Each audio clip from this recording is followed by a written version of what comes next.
Hello there, today is the 11th of August 2023 and my bicycle tour around Iceland continues. Today I'm going to be starting from Blonduos and I'm going to be beginning the Divide tour along the F35.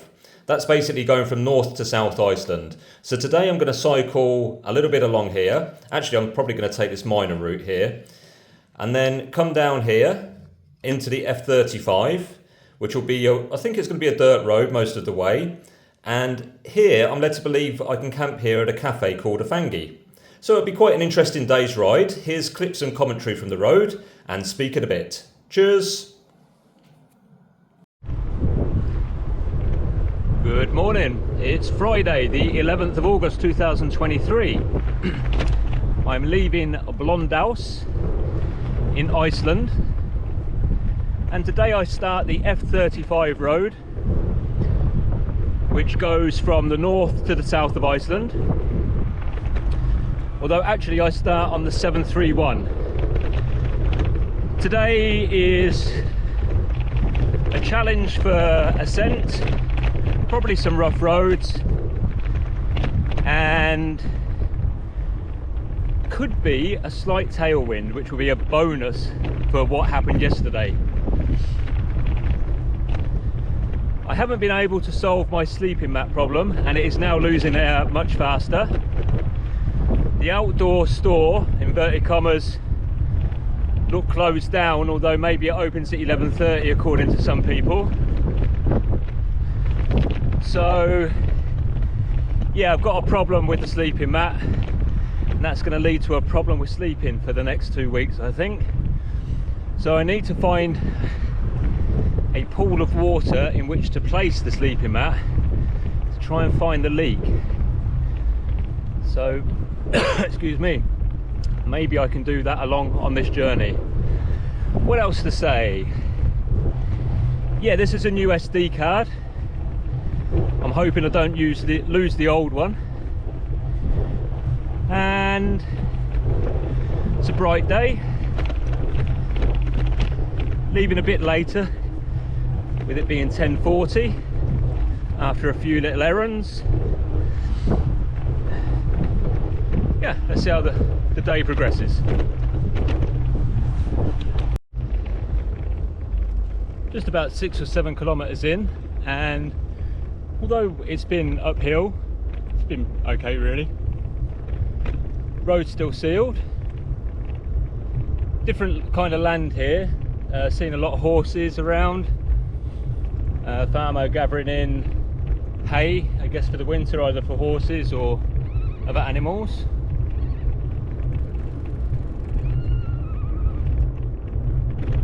Yeah, it's very pretty at the minute. And it's a very different day in terms of, well, wind. There doesn't appear to be any. And this is a warm one. It feels as warm as any other day on the trip for sure. That is in the direct sunlight, of course.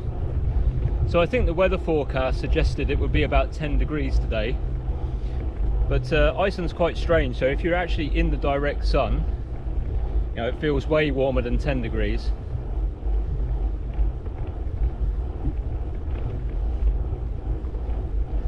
And there's been no traffic so far, so I think I've been going for about 20 minutes and I've not seen any traffic other than the... Follow this way for 22. Thank you, Camus. I must have some sort of magic skill. I've not seen any other traffic, much different than the Route 1. While I think about it, and while the wind's not too bad, on the subject of bicycle repairs, so I met the Spanish couple whose rim had just totally bent, and he managed to get hold of a new rim.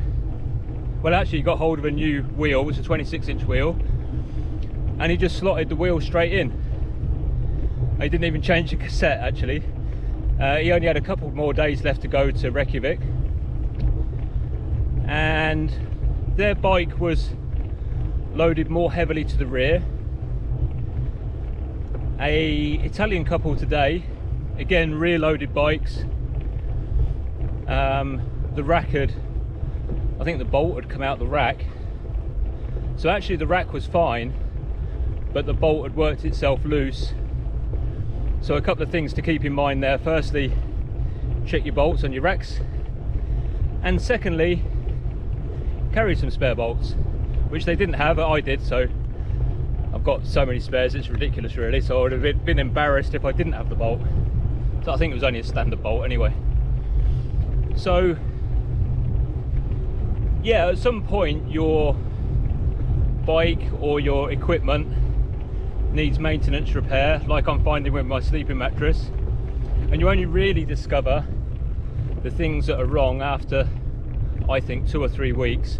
You're going to have gradual wear down of equipment. Like if you're using something for a year, I mean obviously, you know, at some point it's going to go kaput.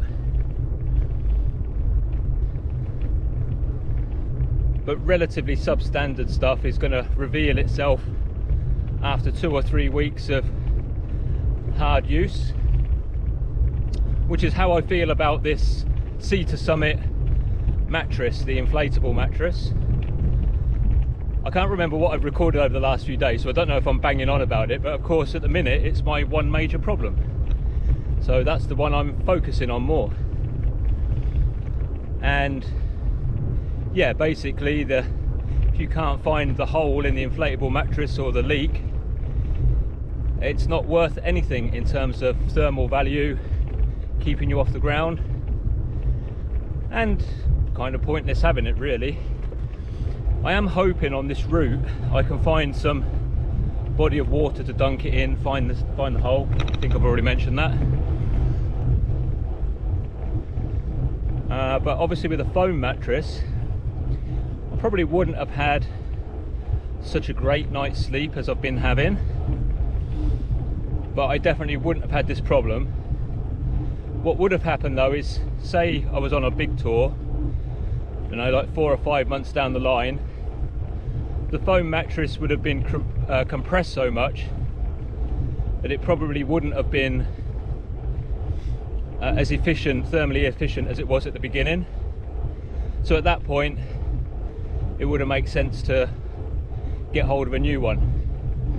But actually for the Iceland cycling trip, a foam mattress, a good one, would have gotten me around the island fine. And I have got one of those. The reason that I never brought it on this trip was, well, this mattress was good when it was working, but also the size of the foam mattress would have taken up quite a bit of space for my airline luggage, and also packing it on the bike, of course. But there we go, that's Captain Hindsight for you, isn't it?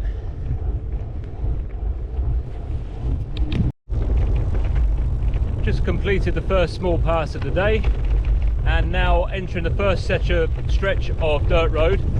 Not sure if this will be a small stretch or if this is now what I've got for the next 250 kilometers or whatever.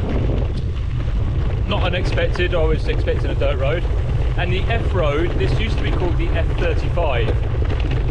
I believe that the definition of an F road is where it has unbridged water crossings, but the water crossings on this have been bridged, and because there are also cafes, I think, kind of every 60 kilometers or so, it might just be referred to now as the Route 35. About 1 hour of cycling and just over 14 kilometers covered. A bit of a gentle gradient, nothing too bad, and the wind is nothing like it was yesterday. When it does blow, it's kind of in my direction, which is great. By that I mean slight tailwind. Just looked at the route ahead. Looks like I've got another 20 kilometers of similar terrain, and then a reasonably sharp uphill section. And that then leads me to what I think people call the Icelandic Highlands. And then I'll probably stay at more or less the same elevation for most of the Divide ride. So what I'm expecting to happen is this kind of pasture land and farmland will give way to a more barren area. Although, to be fair, my research has been pretty minimal, because I was considering the F26 all along and then decided against it for various reasons. One being I just couldn't stand to be on the main ring road any longer, and another being that a couple of cyclists had said it was probably more suited to a lighter backpacking style. I don't know whether that's true or not, because everyone cycles at their, you know, their own pace and they've got their own strength. I guess I'll... Thank you, Kamut. I guess I'll never find out, at least not on this trip, unless I come back. If I did come back, I'd probably want to concentrate on East Iceland, because that's basically the area that I've left untouched. Would I come back? Good question. I mean, I've enjoyed the Westfjords were absolutely amazing. I mean, that's the real highlight for me of this trip. If I was to come back, I'd probably consider doing the ferry from mainland Europe and then doing the east of Iceland, maybe the F26 Divide, and then returning on the ferry. But there are other countries I'd prefer to tour in first. Japan, definitely, Taiwan, South Korea, and I think they could all be enjoyed like on the same time scale that I've given myself here, 6 weeks. I'm not sure I can commit to like a 6-week tour every year. A lot of other things going on, but if I could, yeah, there'd probably be the countries that I would consider going to next.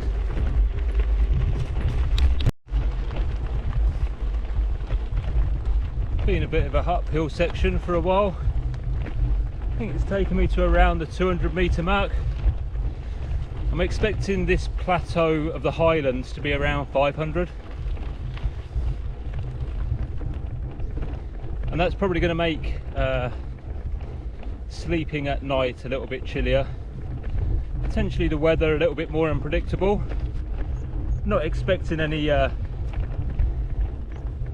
rains of too much significance, but obviously in Iceland the weather can change quite dramatically and quite quickly.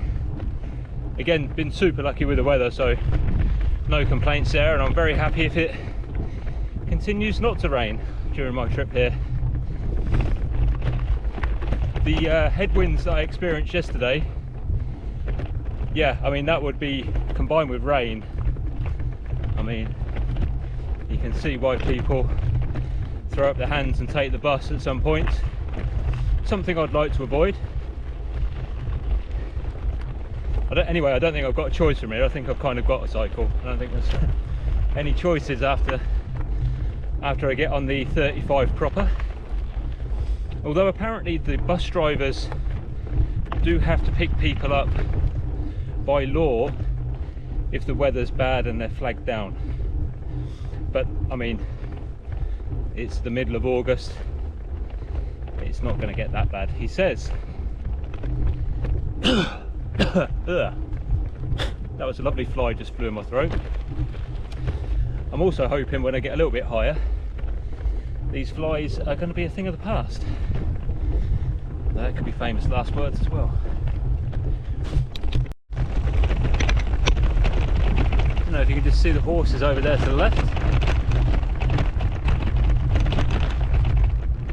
There's so many horses, I just wonder what they do with them.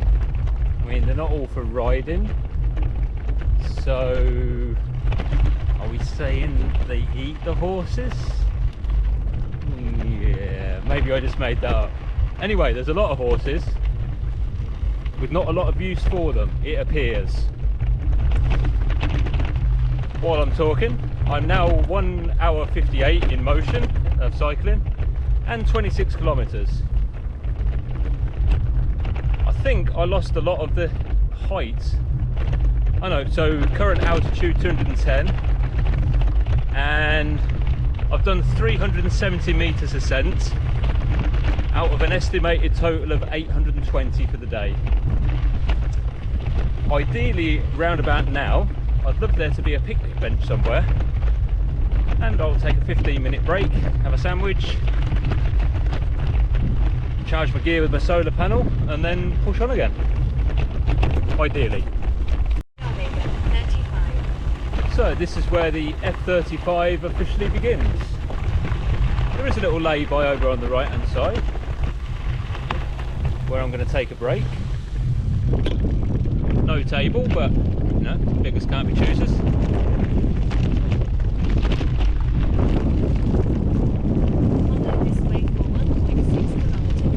Yeah. Anyway, I'm going to have a little sandwich break.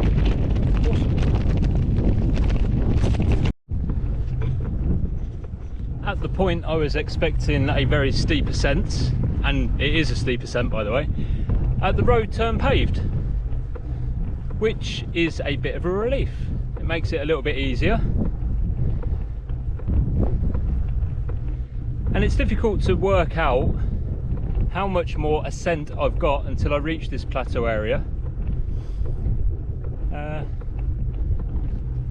According to one thing I'm looking at, it's not very much.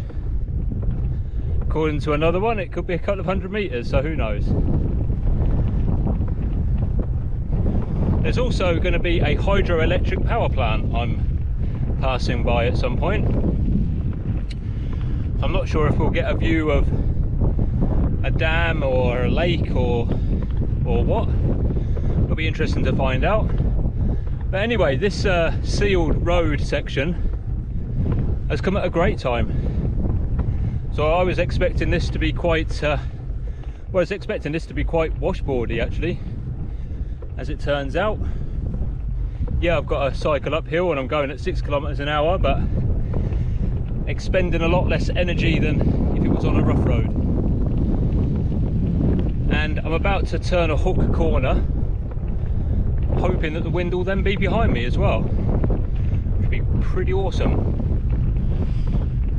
I'm fairly certain that once it goes past the power station, it will turn into a dirt road again. My guess is that they sealed this bit because they expect some heavy traffic to go to the power station, and it was probably cheaper to seal this part of the road than unstick their lorries every now and again.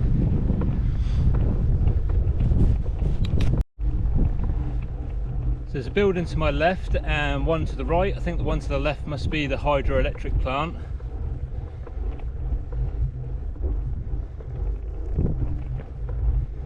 I think I'm almost at the top of this little plateau, and then I more or less stay at this, I think it's 500 meter mark, but let me have a little look at Komoot and see what it says.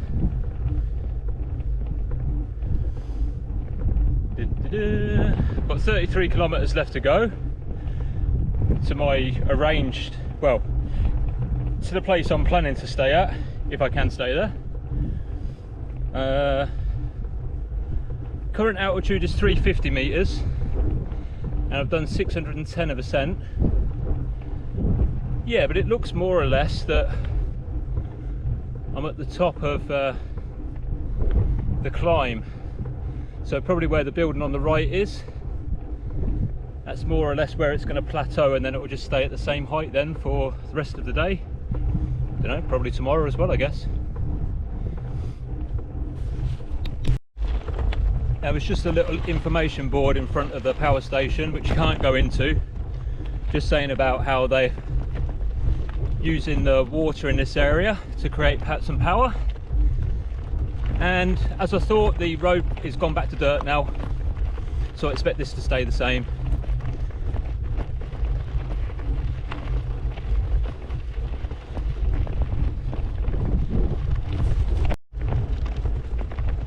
Just drove past the signpost that said, if you go beyond this barrier and encounter difficulties, it may involve substantial expenses.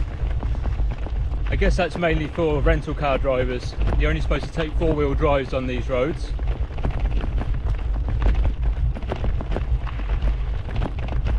But I also suppose it's where the more remote part of the F35 kind of officially begins.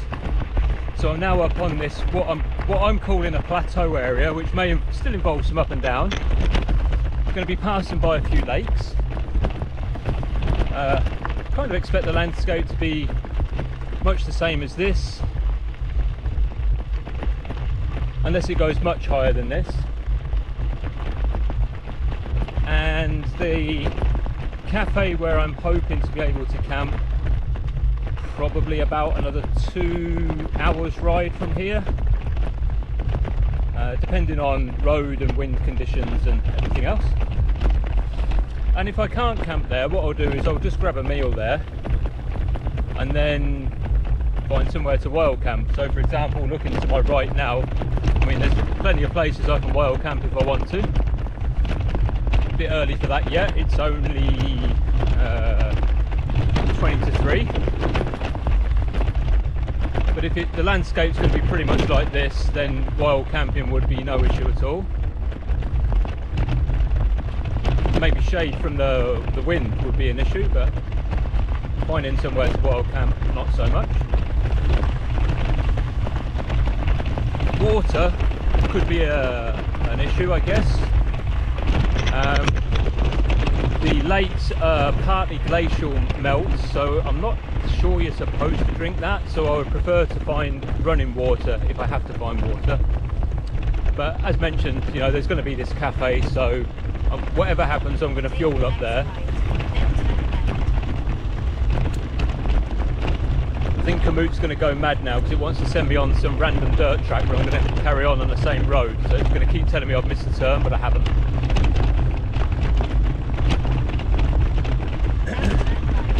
Yeah, I'm not going to though. Then it will say, you have missed a tour. You can have rerouting if you have like an internet connection or a SIM card. I'm using a separate phone for my navigation, which I've not put a SIM card into. So there's no rerouting available.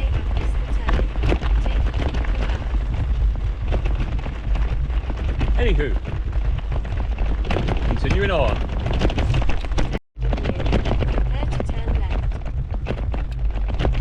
So I've got about 18 kilometres to go, which means on this about an hour and 20 minutes, maybe a little bit less.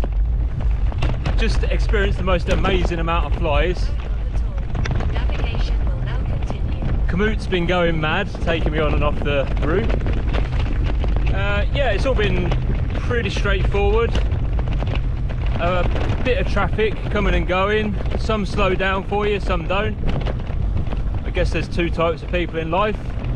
Those that do slow down and those that don't. Out of consideration. I wonder what the ones that... God, see what I mean about Kamut? I wonder what those that don't slow down do with the extra 30 seconds in their life. Anyway, that's just my musings on the subject. So yeah, carrying on to this cafe stroke hostel stroke camping place, if that's what it is. Should be about an hour, time's now 3:44. Maybe I'm going to get there at 5. And the weather's been pretty good. The sun's disappeared behind some clouds, but it still actually feels quite warm. And there's still been a bit of a tailwind. All good.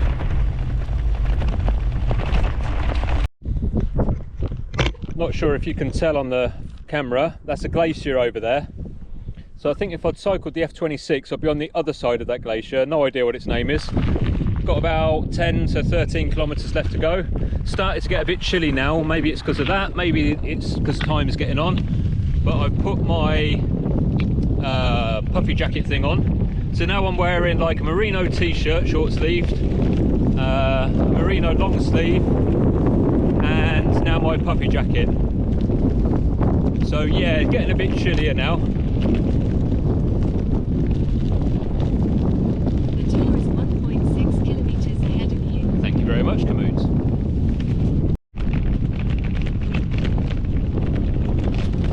Got the lake directly to my left. Some sort of pumping station to the right.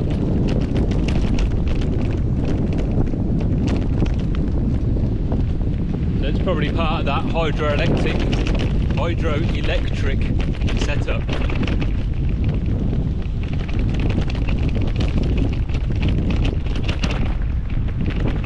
I'm gonna have to put my long finger gloves on if it gets any chillier. The tour is 60 meters right of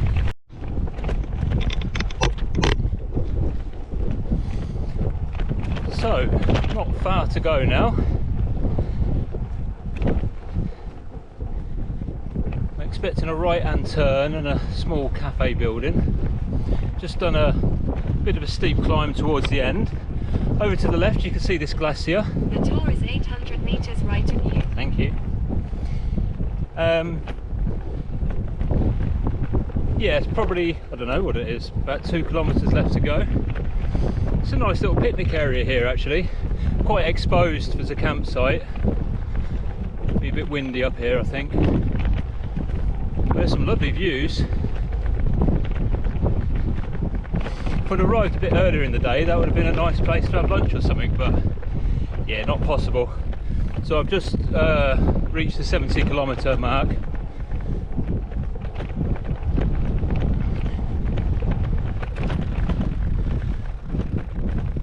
Expecting a bit of a downhill, and I think where I get closer to a lake on my right is where I'm going to find the turn.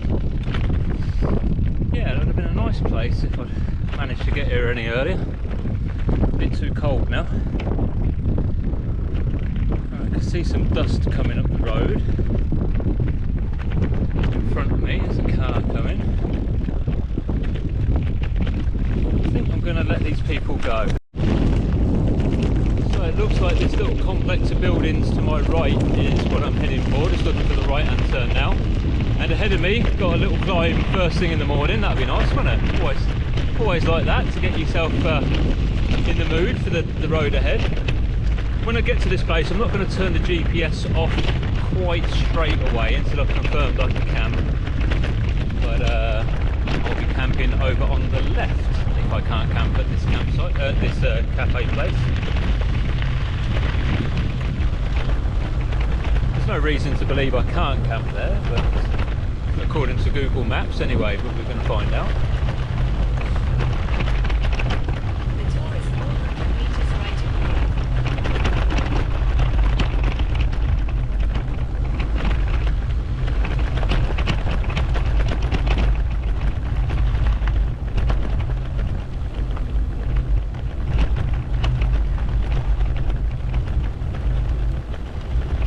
Yeah, the little sign doesn't strictly say camping, I don't think, does it? Oh, hold on, there's 4 little signs on the right.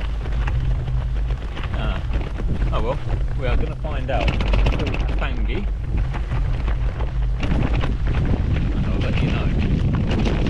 Or I'll let you know in the morning when I do the morning video.